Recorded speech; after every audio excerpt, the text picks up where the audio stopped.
کلات میں آج ایک بس کے اوپر حملہ کیا گیا جس میں ابتدائی طور پر 3 لوگوں کے شہید ہونے کی اور بہت سے لوگوں کے زخمی ہونے کی اطلاع ہے۔ اس علاقے میں زیادہ تر جو حملہ آور ہیں ان کا تعلق براہ راست یا بالواسطہ طور پر کسی نہ کسی تنظیم سے جو BLA سے جڑی ہوئی ہے اسی کے ساتھ جا کے جوڑتا ہے، اور BLA کو اب یہ اسٹیبلشڈ فیکٹ ہے کہ بھارتی حکومت سپورٹ کرتی ہے، را فنڈڈ تنظیم ہے، اس کے اوپر کوئی شک و شبہ نہیں ہے۔ جس طریقے سے آج سے چند مہینے پہلے یا چند ہفتے پہلے پوری ایک گاڑی کو جعفر ایکسپریس کو دہشت گردی کا نشانہ بنایا گیا، اس کے پیچھے بھی انڈین را تھی، اور آج والے اس واقعے کے پیچھے بھی یا اس جیسے تمام وہ واقعات جس کے پیچھے BLA یا TTP کا ہاتھ ہو، اس کی فنڈنگ، اس کی منصوبہ بندی، اس کے پیچھے وہ رہنمائی اور وہ ٹارگٹ فراہم کرنے کی پوری ذمہ داری جو ہے یہ انڈین اسٹیٹ ٹیررزم ہے، یہ اس کا شاخسانہ ہے، انتہائی قابل مذمت ہے۔ اور پاکستان کو پوری دنیا میں اس کے اوپر میں بہت دفعہ کہہ چکا ہوں پہلے بھی کہ باقاعدہ ورلڈ کیپٹلز میں ڈوزیر سبمٹ کرنے چاہیے ود ایویڈنس، پوری ڈیٹیلز دینی چاہیے، سب کے تانے بانے جا کے ملتے ادھر سے ہی ہیں، پیسہ بھی ادھر سے آتا ہے، اسلحہ بھی ادھر سے آتا ہے، ٹارگٹ سلیکشن بھی وہی سے کرتے ہیں۔ جعفر ایکسپریس والا واقعہ اتنی بڑا دہشت گردی کا واقعہ تھا کہ پوری دنیا کو اس کے اوپر ہمیں یہ باور کروانا چاہیے تھا کہ جیسے کینیڈا میں ایک سکھ رہنما کے قتل کے اندر انڈین اسٹیٹ ملوث ہے، اسی طریقے سے جعفر ایکسپریس میں انڈین ریاست، بھارتی ریاست ملوث ہے دہشت گردی کے واقعے میں، اور آج اس کلات بس حملے کے واقعے کے اندر بھی دوبارہ بھارتی ریاست ملوث ہے، اور اس کے جو آگے کارندے ہیں وہ کسی کا نام BLA ہے تو کسی کا نام TTP ہے تو کسی کا کچھ اور نام ہوگا، پیچھے سارے دہشت گردی کروانے والے سارے کے سارے وہ انڈیا کی را ہے۔ یہ اجیت دوول کی وہ اسٹریٹجی ہے جس میں وہ اپنے سے ریجن کے اس ہر ملک کے اندر جا کے خون ریزی کرنا چاہتا ہے جس کو بھارت نشانہ بنانا چاہتا ہے۔ یہ اجیت دوول اور نریندر مودی کا جو مائنڈ سیٹ ہے نا، اس کی ریفلیکشن ہے یہ وہ واقعات، اور پاکستان کو اس کے مقابلے کے لیے کیا کرنا ہے؟ ایک تو پوری دنیا کو اس کے بارے میں آگاہ کرنا ہے، دوسرا ایک جو اس سے بھی بڑا چیلنج ہے وہ ہے ہماری انٹرنل یونٹی، ہماری ہارمنی، یکجہتی پاکستان کے اندر۔ سیاسی فضا، افسوسناک یہ بات پہلو ایک یہ ہے کہ بہت عرصے سے 2-3 سالوں سے، خاص طور پر جب سے پاکستان تحریک انصاف کے خلاف نو کانفیڈنس موشن آیا اس کے بعد ایک ایسی فضا ہے کہ لگتا یہ ہے کہ ملک کے اندر 2 حصوں میں ہم نے پاکستانی کو تقسیم کیا ہوا، ایک وہ PTI والے ہیں جن کو ہم سمجھتے ہیں شاید یہ 9 مئی کے بعد دشمن ملک کے ایجنٹ بن گئے ہوئے ہیں، جو ایسی صورتحال نہیں ہے۔ 9 مئی قابل مذمت واقعہ، جس نے کیا اس کو بھی مذمت کرنی چاہیے، جو ایکچوئل اگر کسی نے آگ جلائی، اندر کور کمانڈر ہاؤس کے اندر گھسا،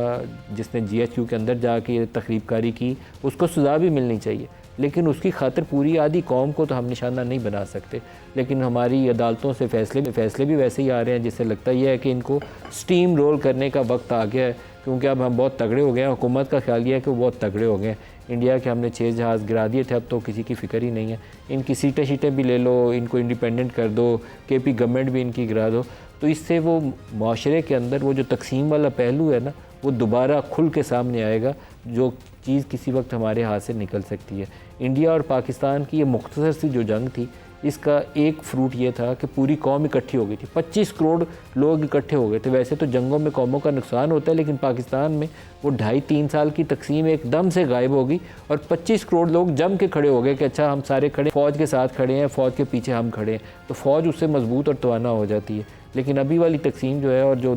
ہمارے اندر یہ دہشت گردی کے واقعات ہیں، جس کا کلات والا واقعہ ایک نشانی کے طور پر میں نے صرف پروگرام کے ابتدا میں اس کا ذکر کیا ہے، اس طرح کے واقعات تواتر کے ساتھ روزانہ ہو رہے ہیں، تو کیا ہمیں سوچنے کا موقع نہیں ہے کہ ہم یہ تقسیم سمیٹ لیں؟ ابھی بھی وقت ہے سمیٹ لیں۔ تو آج کے پروگرام میں جو ہمارے ساتھ شرکا ہے ان کے ساتھ انہی دونوں موضوعات کے اوپر بات ہوگی۔ اسٹوڈیوز میں ہمارے ساتھ ہیں بیرسٹر عمیر نیازی صاحب، رہنما ہے پاکستان تحریک انصاف سے، اور احمد بلال محبوب صاحب صدر ہیں PILDAT کے، دونوں کو خوش آمدید کہتا ہوں پروگرام میں، اور اختیار ولی صاحب کوارڈینیٹر ہیں وزیر اعظم کے اسلام آباد سے ہمارے ساتھ، آپ کو بھی خوش آمدید کہتا ہوں۔ احمد بلال محبوب صاحب، آپ سے پروگرام کا آغاز کروں گا جناب۔ یہ جب کوئی واقعہ ہوتا ہے کلات جیسا، جیسے آج بس پہ اٹیک ہوا ہے، جعفر ایکسپریس جیسا واقعہ، تو اس وقت تکلیف بہت ہوتی ہے، بہت دکھی ہم ہوتے ہیں، اس کو ہائی لائٹ بھی کرتے ہیں، انٹرنل یونٹی کی بھی باتیں کرتے ہیں، لیکن اس کے بعد ہمارے پاس ابھی بھی مجھے لگتا ہے کہ اس حکمت عملی کا فقدان ہے جس کو ہمیں سامنے رکھتے ہوئے پوری قوم کو ایک نقطے کے اوپر یکجا رکھنا چاہیے۔ ہم PTI کو کاٹنے کے چکر میں، کبھی نون لیگ کو کاٹنے کے چکر میں ہمارے آبجیکٹیوز کہیں اور گھوم جاتے ہیں۔ بہت شکریہ ندیم صاحب۔ یہ درست ہے کہ ہمارے ہاں جو اس وقت کنفرنٹیشن کی اور ڈویژن کی صورتحال ہے ایکسٹرا آرڈینری ہے.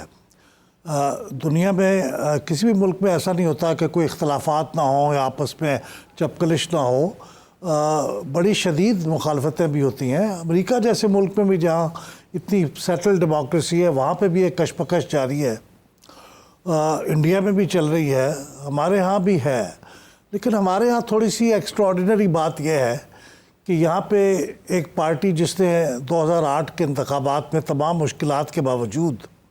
سب سے بڑی پارٹی, سب سے زیادہ ووٹ لیے 2024 میں, 2024 میں, وہ اقتدار سے باہر ہے. اور اقتدار سے باہر ہی نہیں ہے بلکہ وہ مارجنلائزڈ ہے, پشڈ اگینسٹ دا وال ہے. ابھی تو پارٹی نہیں ہے جی, تو کے پی اسمبلی پوری انڈیپینڈنٹ بیٹھی ہوئی ہے ان کی. جی صحیح بات ہے. تو یہ ہمارا بیسک چیز یہ ہے. اس کو ریزالو کرنے کے لیے ایک سوچ تو یہ ہے کہ ہم ان کو ٹوٹلی وینکوش کر لیں, جو کوشش ہو رہی ہے. ہاں, ان کو ٹوٹلی مفتوح یہ ہو جائے اور ہم ان کے اوپر چھا جائیں اور ان کا نام و نشان باقی نہ رہے. یہ ایک وشفل تھنکنگ ہے, کبھی کبھی یہ ہو بھی جاتا ہے لیکن اس میں نقصان بڑا ہوتا ہے. تھوڑا سا آپ کو قطع کلامی مجھے کرنی پڑے گی, کیا ہم ان کو وینکوش کر سکتے ہیں کہ نہیں؟ میں دوبارہ اسی نقطے سے آپ کی طرف آتا ہوں. شاہد رند صاحب, ترجمان بلوچستان حکومت, ہمارے ساتھ ہیں. شاہد رند صاحب, بہت شکریہ آپ نے ہمیں جوائن کیا. یہ کلات واقعے کے پیچھے کون ہے جی؟ ندیم صاحب دیکھیں, کلات واقعے کے پیچھے کون ہے یہ بہت آسان اور سادہ سا سوال ہے. آپ کو بھی علم ہوگا کہ ہندوستان نے یہ اناؤنس کر رکھا ہے کہ جو ان کا آپریشن سندور ہے وہ جاری ہے. جس قسم کی ہزیمت کا سامنا انہیں کرنا پڑا لاسٹ ایپیسوڈ میں, بعد ہمیں یہ ویری کلیئر ہے کہ وہ بلوچستان اور خیبر پختونخوا میں اپنی پراکسیز کو ایکٹیو کریں گے اور انہوں نے ایکٹیو کیا ہوا ہے. آج کا بھی جو واقعہ ہے وہ فتنت ہندوستان کی جو پراکسیز ہیں ان کی جانب سے عام مسافر گاڑی کو گھات لگا کر حملہ کیا گیا ہے, جس میں 3 مسافر میں جبکہ 7 کے قریب زخمی تھے, جنہیں ڈسٹرکٹ ہیڈ کوارٹر ہاسپٹل جو ہے کلات منتقل کیا گیا ہے. رند صاحب, میں یہ خبریں دیکھ رہا ہوں تو اس میں لکھا ہوا ہے کہ شاید یہ امجد صابری جو ہے ان کی فیملی سے کچھ لوگوں کا تعلق تھا اور کوئی قوالی کی محفل تھی, اس میں جا رہے تھے جن کو نشانہ بنایا گیا. کیا یہ بات صحیح ہے؟ ندیم ملک صاحب, اس وقت جو میرے پاس کنفرمیشن ہے وہ بالکل یہی ہے کہ امجد صابری قوال کا جو گروپ تھا وہ ایک فنکشن کے لیے کوئٹہ آ رہے تھے اور یہ بس انہوں نے فنکشن کے لیے کوئٹہ آنے کے لیے بک کی تھی جس پر حملہ کیا گیا ہے. لیکن تمام ناموں کی شناخت اس وقت میں نہیں کر سکوں گا, لیکن اسی گروپ سے ان کا تعلق ہے. سر, جو جعفر ایکسپریس کا واقعہ ہو یا آج کلات ایکسپریس پہ آپ آ جائیں, تو ان بیشتر واقعات کے پیچھے جس کو آپ نے ہندوستانی فتنے کا نام دیا, تو ہمیں پتہ ہے کہ انڈین را بی ایل اے کو سپورٹ کر رہی ہے اور ان تنظیموں کو فنڈ کرتی ہے, ان کو اسلحہ دیتی ہے اور ہمارے ہاں وہ گھات لگا کر انوسنٹ سویلینز کو مار رہے ہیں. تو آپ اس کو چیک کرنے کے لیے کیا کر رہے ہیں؟ اپنے بارڈرز کو محفوظ بنانے کے لیے کیا کر رہے ہیں؟